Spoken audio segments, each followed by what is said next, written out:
नमस्कार. आज आपण खूप छानशी रेसिपी करणार आहोत. घरात शिल्लक राहिलेला भात आहे का? मग आज आपण त्याच भातापासून बनवणार आहोत एकदम क्रिस्पी आणि चीजने भरलेली पनीर चीज बॉल. हे खूप क्रिस्पी होतं ते. तुम्ही पाहू पण शकता. चला तर मग रेसिपीला सुरुवात करतोय आपण. तर मी काही भाज्या घेतल्यात. त्याच्यामध्ये कांदा, शिमला मिरच्या, थोडेसे गाजर घेतले, थोडीशी कोथिंबीर आणि 2-3 हिरव्या मिरच्या कापून घेतलेल्या आहेत. आणि 1 वाटी भरून मी भात घेतलेला आहे. आणि 1 वाटी भात आहे तर अर्धी वाटी आपण पनीर घेतलं. पनीर मी किसून घेतलेलं आहे. तर आता रेसिपी सुरुवात करतोय. तर एका बाउलमध्ये आपण भात घेतलेला आहे. चांगला फोडून घ्यायचा तो भात व्यवस्थित.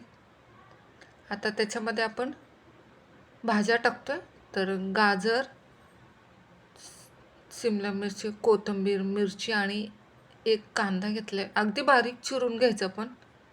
तुमच्या आवडीनुसार तुम्हाला ज्या भाज्या घ्यायच्या असेल तर घेऊ शकता. मी ज्या घरामध्ये अवेलेबल भाज्या आहेत त्याच टाकलेल्या आहे, गाजर आणि शिमला मिरची. पनीर किसून घेतलेलं आहे. 250 ग्राम पनीर घेतलेलं आहे, किसून घेतलेलं आहे. आता हे सर्व एकजीव करून घ्यायचं आहे. वरून क्रिस्पी आणि आतनं खूप सॉफ्ट होतं हे चीज बॉल. लहान मुलांना खूप आवडेल. आता अजून काही साहित्य घेतलेले आहेत. तर ब्रेड क्रम्स घेतलेले आहे आणि काळी मिरी पावडर आणि पिझ्झा सॉस घेतला आणि चवीप्रमाणे मीठ घेतलेलं आहे. आता हे सर्व साईडला ठेवतो आपण. आता ब्रेड क्रम्स टाकणार आहोत आपण. 2च चमचे ब्रेड क्रम्स टाकते, बाकीचं नंतरनं लागणार आहे. ब्रेड क्रम्स हे बाइंडिंगचं काम करतं, त्यामुळे 2 चमचे टाकलेले आहेत. चवीप्रमाणे मीठ टाकतो आपण. काळी मिरी पावडर टाकतो आहे. अर्धा चमचा घेतलेला आहे. आधी आपण हिरवी मिरची टाकलेली आहे, त्यामुळे मी अर्धा चमचा घेतलेला आहे. आणि पिझ्झा सॉस टाकतो आहे. एक चमचा पिझ्झा सॉस घेतलेला आहे. आता हे सर्व साहित्य एकजीव करून घ्यायचं आपल्याला. खूप क्रिस्पी होतं ते. वरून क्रिस्पी, आतनं सॉफ्ट होतात. मुलं आवडीने खातील. रोज पोळी भाजी खायला लहान मुलं कंटाळतात. त्यामुळं असं काही वेगळं दिलं तर लहान मुलं नक्की खातील. एकजीव झालेला आहे. छोटासा गोळा तयार होतोय का हातावर बघायचं आहे आपल्याला, त्यामुळे छोटासा गोळा घेते. एकजीव होतोय का बघायचं आहे. होतोय म्हणजे झालेला आहे. आता एक 5 मिनिटासाठी रेस्ट करायला ठेवूयाला. तोपर्यंत बाकीचं साहित्य सांगते. तर चीजचे तुकडे करून घेतलेले आहेत मी आणि मैदा घेतलेला आहे 2 चमचे आणि त्याच्यातलं आपल्याला थोडंच घ्यायचं आहे. आणि कॉर्नफ्लॉवर घेतलेला आहे 2 छोटे चमचे. तर एक वाटी घेतो. आपल्याला गोळ तयार करायचा आहे, तर मी 1.5 चमचा मैदा घेते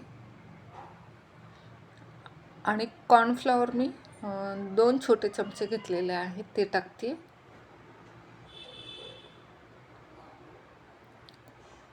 2 छोटे चमचे टाकते आणि थोडंसं पाणी टाकून गोळ तयार करायचा आहे. जास्त पातळ पण नाही, जास्त घट्ट पण नाही, असा गोळ तयार करायचा आपल्याला.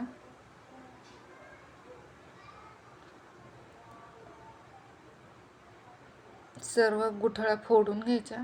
झालेले आहेत हे बघा. असं एवढं पातळ हवं आहे. आता ही साईडला ठेवते. आता आपण गोळे तयार करतो. आधी छोटे छोटे बॉल्स दाबून दाबून असा गोळा तयार करून घ्यायचा आहे. पण आता वाटीसारखा आकार देऊया ह्याला. त्याच्यामध्ये आपल्याला चीज ठेवायचा आहे, चीजचा एक तुकडा. तेलसुद्धा गरम करायला ठेवलेलं आहे आपण एका साईडला. चीज ठेवतो आता आपण आणि व्यवस्थित बंद करून घ्यायचं हे सर्व सगळीकडनं. आणि हातावर व्यवस्थित गोळा तयार करून घ्यायचा लाडूसारखा. हे बघ,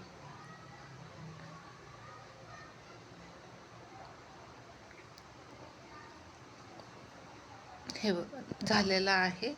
आता आपण हे साईडला ठेवतोय. असे मी सगळे गोळे तयार करून घेते आधी.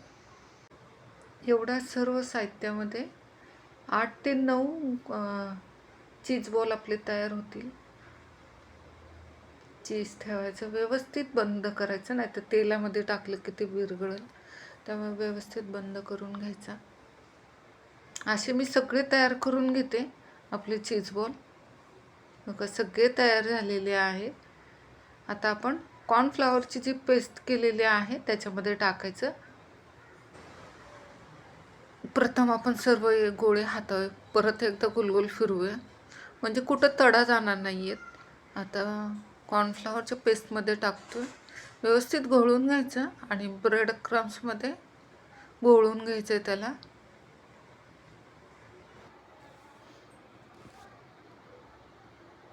तेल पण आपलं छानसं गरम झालेलं आहे. व्यवस्थित घोळून घ्यायचं ब्रेड क्रम्समध्ये. असा मी दुसरा पण दाखवते तुम्हाला. असे सगळे तयार करून घेतो आपण. कॉर्नफ्लॉवरचा गोळा हा जास्त पातळ पण ठेवायचा नाही, त्यातल्या त्यात ठेवायचं, म्हणजे ब्रेड क्रम्सचं कोटिंग व्यवस्थित त्याला बसते. आता मी सध्याला 5च केलेले आहे, बाकीचे आपण एका डब्यामध्ये ठेवून फ्रीजमध्ये ठेवतो. आपल्याला जेव्हा हवंय ना करायचे तेव्हा मग आपण तळून घेऊया ते. तोपर्यंत फ्रीजमध्ये ठेवते. तेल पण छानसं गरम झालेलं आहे, त्याच्यामध्ये चीज बॉल सोडलेले आहेत. व्यवस्थित तळून घ्यायचे आणि सतत हलवत राहायचं. टाकल्यावर एक अर्धा मिनटं हलवायचं नाही, नंतर मग सतत हलवत राहायचं, म्हणजे सगळ्या बाजूने व्यवस्थित तळले जातात आपले चीज बॉल. तर दुसरी बॅच पण आपण तळून घेतोय.